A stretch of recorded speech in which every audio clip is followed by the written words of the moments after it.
Can you give some examples of soft skills that you help your clients improve upon? Yes. So I would say how to influence people is a big one, or how to get buy-in.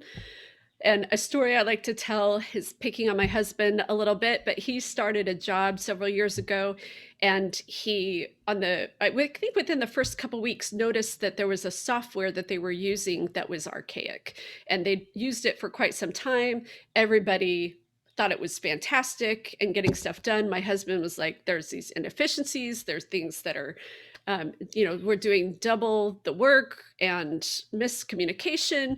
And there was a meeting, and at this meeting, my husband raised his hand and said, "We need to do something about this system because," and then listed all these things I just listed off.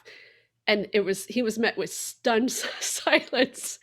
And the people in the room were the ones who had advocated for that software program in the first place. So he's like, I don't know why they didn't just see why my way was better. And I said, sweetheart, you stood up in front of a room and you called everybody in there an idiot. Like, well, I didn't. Well, that was implied, right? Right. And so then his response back was, well, I am who I am, and I'm direct. And I said, "And how is that working out for you?" And he didn't understand what I meant by that, and it took him a couple of months, and then he came back to me and he said, "I see what you mean. I'm still frustrated. Nobody's listening to my ideas. I now understand I need a way to speak to people to help them see why I'm advocating for a position without being condescending, without hurting feelings." And I know a lot of people go, feelings, well, that shouldn't matter. It absolutely does.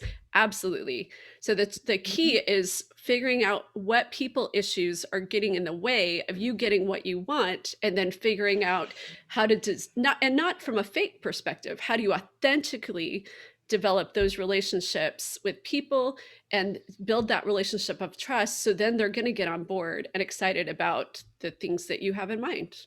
Mm.